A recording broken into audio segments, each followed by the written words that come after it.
Welcome to Big Ramatha's Adventure. Today I'm going to be installing these RGB LED lights into the bed of my 2022 Ram Power Wagon, also known as Big Ramatha. Now normally these require running some power all the way to the battery. I'm going to do something a little bit different though. Since I have an electronic tonneau cover, there's already power run to the cover, and it has a SAE connector, and I'm going to use this splitter here to connect the lights and the tonneau cover into the same wiring that's already run to the battery. So I also have an SAE connector to add to the light strips, and hopefully this should work out here. So let's get the package opened up here and see what we need to do to make this work. All right, set these instructions to the side. Looks like we have a little remote for controlling the lights here. Those are going to connect to these strips. And we also have power control here. So I think this is going to be the wire that we need to connect to our SAE plug here. Let's get this opened up.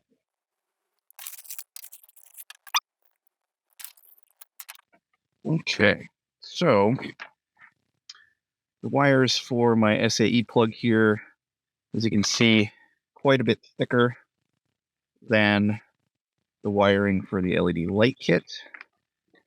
But hopefully we can crimp this down enough for this to work. Positive in there. And I did not grab my wire strippers. Be right back. Helps to have the right tool for the job. I just grabbed the yellow handle without paying close enough attention. Obviously, this is not the right tool. This is what I need here. This crimped down. That side's in good. Let's make sure the other side's in good. I think I'll also grab my heat gun and we'll shrink the plastic around the outside of this butt splice.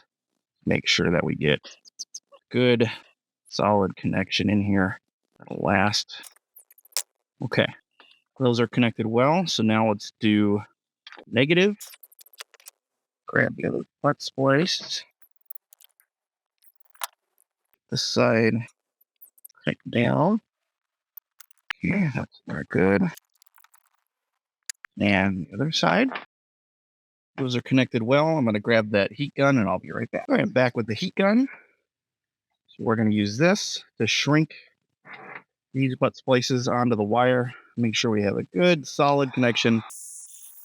And go. Gun to shrink. The other side.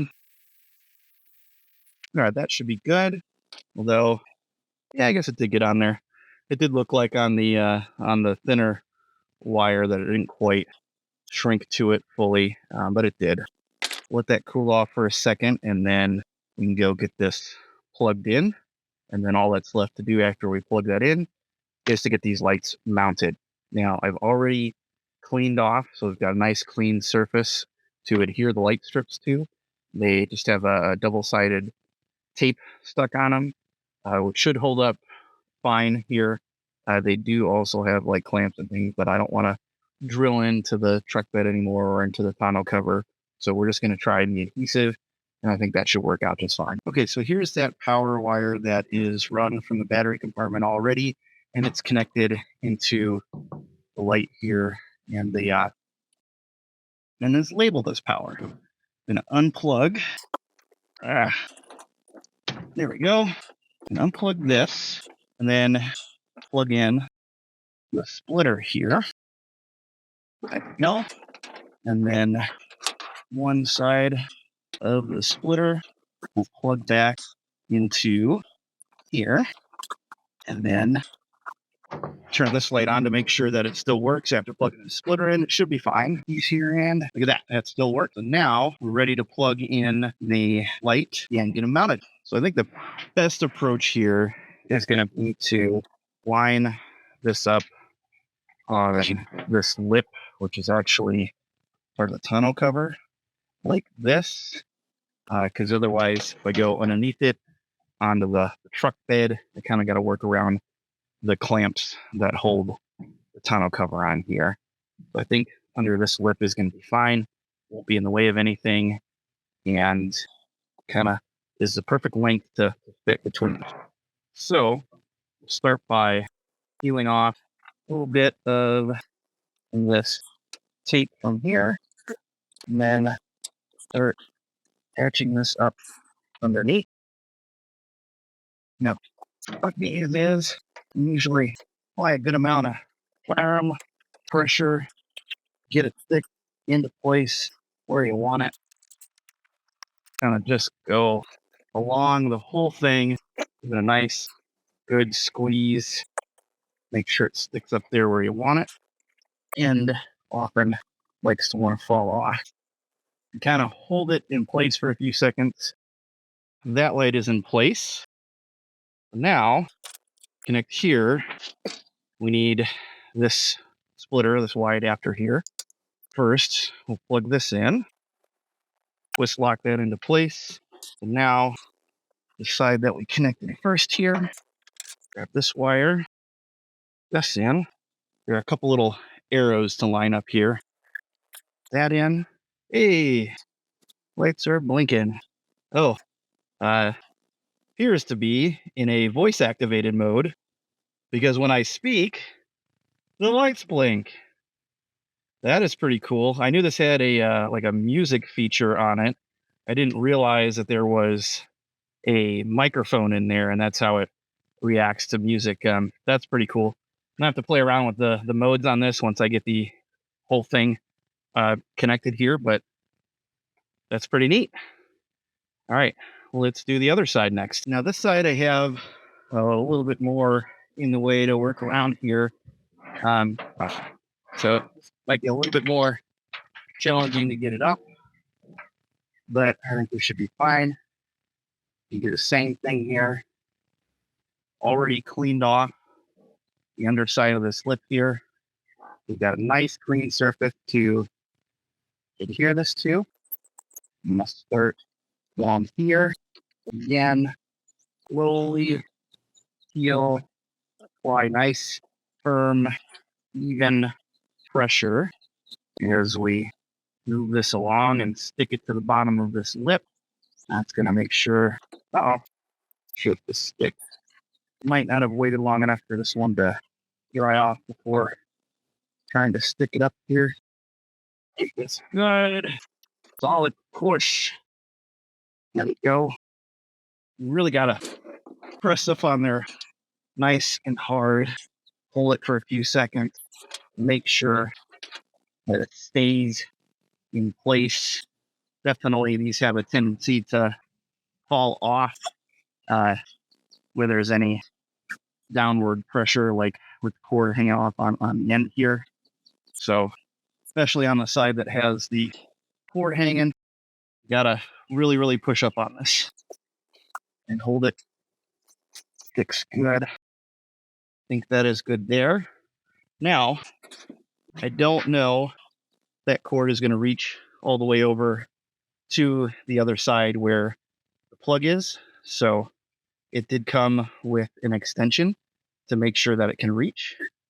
Let's see if we can get this side plugged in. We're just about done. So the light was actually able to reach to the other side without using the extensions. However, I didn't like the way that left things, because let me show you here. It would have left wire hanging out in the front of the canister here on top of the fuel transfer tank. I wanted it hidden and out of the way, so I tucked the extension up underneath the tonneau cover canister here, and that keeps that wire from showing up across the front here. Now I do still need to clean up the wires on the sides here. So there's the Y connector and a little box that is making this react to the sound of my voice. On the side here, I'm going to get some zip ties and tuck those up back in the corner there, make them nice and tidy.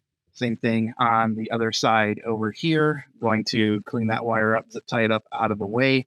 But overall, I think this is pretty cool. As fun as this sound reactive mode is, where it's reacting to the sound of my voice here, I don't think that's something that I'm going to use very often. I didn't really realize it had it when I bought it. I mainly wanted to be able to set this to a color like red so that it doesn't ruin my night vision if I need to get here in the back. The light that I had back here right now, over here, that's actually attached to the tonneau cover canister that came with it, is a very bright white. And that bright white light will ruin your night vision if you're trying to keep your eyes adjusted to the dark. Also, it's nice when we're out camping to not disturb other folks around us by having bright lights shining unnecessarily. So I will use this remote and figure out how to set this to red. It is full RGB, so there's any color option you can think of. We could probably set these lights to, but I think red's going to be what I primarily leave it on most of the time. Now, this is one of the last two projects that I had set to complete before we leave on an epic adventure driving to Alaska and back in the truck and pulling the trailer, the adventure here behind us. So if you haven't already, make sure you like and subscribe and stay tuned to follow along with those adventures. But don't go anywhere just yet. I'm going to come back out here and we're going to test this out when it gets a little bit darker and see what this looks like at night. I think it's going to be really cool. Let me know what you think in the comments below.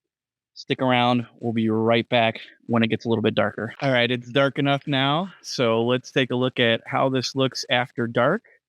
You can see it's got a nice little color pattern that we have going on here, but I can change this to red or green, blue, white. Got that sound reactive mode that we had by default when I first plugged it in earlier. Got a lot of different patterns that are available here.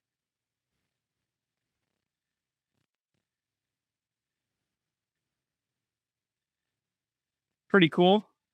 So we'll turn that back off for a second and compare to the original light that's just on the tonneau cover there. Whoop.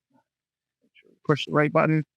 Now that light is very bright and kind of shines directly in your face when you're working in the back of the truck here, which I didn't really like.